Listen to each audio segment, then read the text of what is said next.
Halo teman-teman. Menurut penelitian oleh grup keuangan Jepang Nomura, antara 2018 dan 2019, total 56 perusahaan AS memindahkan fasilitas produksinya dari Cina.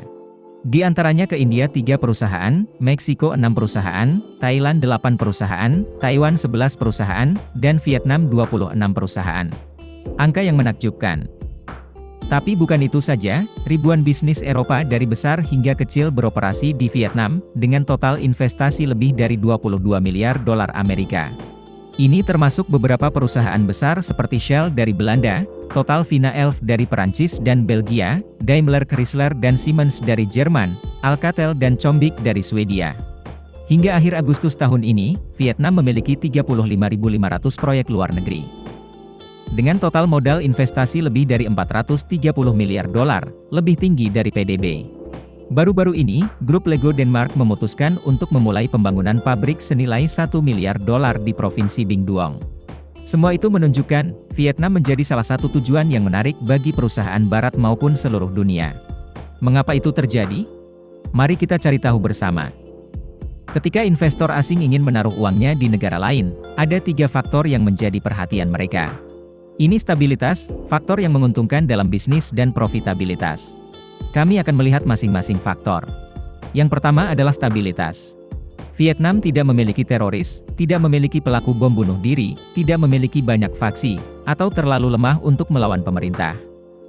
Kecuali untuk kejahatan perampokan dan tawuran dalam skala yang sangat kecil, masyarakat pada umumnya stabil. Kegiatan bisnis berjalan lancar, tanpa banyak kendala. Selain itu, selama 20 tahun terakhir, tingkat pertumbuhan PDB rata-rata di Vietnam lebih dari 6,2%. Ini bukan angka keajaiban, tapi angka stabilitas dan kepastian. Kedua, faktor yang menguntungkan dalam bisnis. Vietnam saat ini berada dalam periode struktur populasi emas, dengan sekitar 60% di antaranya berusia kerja, muda dan sehat, cepat beradaptasi dan terutama murah, yang telah menarik perusahaan untuk melakukan investasi yang menguntungkan. Tenaga kerja Vietnam murah, sehingga investor mendapat untung besar. Dibandingkan dengan 3 negara terpadat lainnya di kawasan ini, Vietnam memiliki upah minimum terendah. Menurut beberapa penelitian, upah mencapai sekitar 20% dari harga jual produk. Oleh karena itu, jika investasinya jangka panjang, bisnis akan memiliki penghematan yang besar berkat tenaga kerja Vietnam yang murah.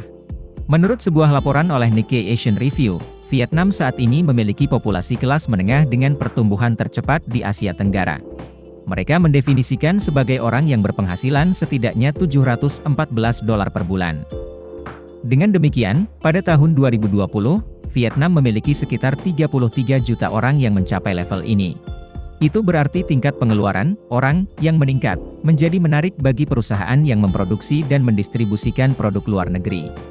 Vietnam juga memiliki posisi geografis yang menguntungkan, terletak di jantung ekonomi besar dan dinamis seperti Cina, Korea, Jepang atau Indonesia dan India. Berkat infrastruktur yang baik seperti Bandara Internasional Noi Bai, Da Nang dan Tan Son Nhat, serta banyak pelabuhan laut yang membentang di sepanjang wilayah tersebut, menghubungkan dengan negara-negara di wilayah tersebut menjadi mudah dan nyaman. Selain itu, Vietnam juga fokus pada pembangunan jalan, di mana tol utara selatan akan selesai pada tahun 2025, membuat transportasi antar provinsi lebih cepat dari sebelumnya. Soal suplai listrik, air atau internet juga relatif murah dibandingkan negara-negara lain di kawasan. Misalnya, harga listrik rata-rata Vietnam menempati urutan ke-101 di dunia dalam hal murahnya.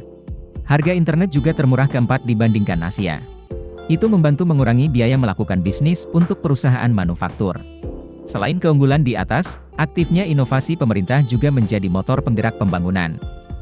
Ini termasuk insentif pajak yang luas, dengan investasi di sektor teknologi tinggi, teknologi informasi, pertanian atau kesehatan. Khusus untuk 15 tahun pertama, perusahaan asing dapat menerapkan tarif pajak penghasilan badan sebesar 10%, biasanya 20%, untuk industri seperti produksi perangkat lunak, konstruksi kereta api, dan pelabuhan laut, bandar udara, pengolahan hasil pertanian dengan teknologi maju, menghasilkan energi terbarukan, energi atau bahan langka.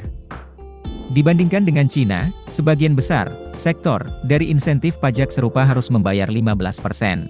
Selain itu, pemerintah juga membebaskan dan mengurangi pajak atas banyak bahan impor untuk produksi. Bahkan sewa tanah untuk penggunaan bisnis dikecualikan. Semuanya mengurangi biaya bagi investor, membantu mereka memaksimalkan keuntungan. Selain itu, Vietnam aktif bekerja sama dengan teman-teman di seluruh dunia. Hingga saat ini, Vietnam memiliki total 53 negara yang memiliki perjanjian perdagangan bebas dengan Vietnam, termasuk 27 negara di Uni Eropa. Pada dasarnya, memudahkan bisnis asing untuk mendirikan basis di Vietnam. Pada saat yang sama, mereka juga menikmati insentif pajak melalui kesepakatan dalam perjanjian. Saat ini, sekitar 60% perusahaan milik negara UE mendapat manfaat besar dari kerjasama dengan Vietnam.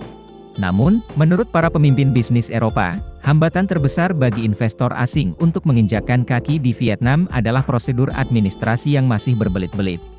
Terkadang yang salah bukan hukumnya tapi aparat penegak hukumnya. Beberapa pejabat selalu memperumit masalah.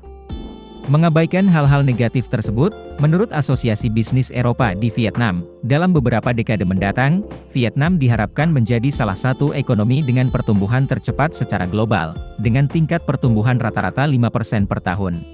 Pada tahun 2050, Vietnam akan menjadi ekonomi terbesar ke-20 di dunia dan ke-10 di Asia. Semoga ini menjadi kenyataan.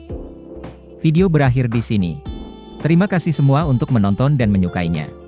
Jika menurut Anda videonya bermanfaat, beri kami suka dan berlangganan saluran untuk mendukung kami. Sampai jumpa dan sampai jumpa lagi.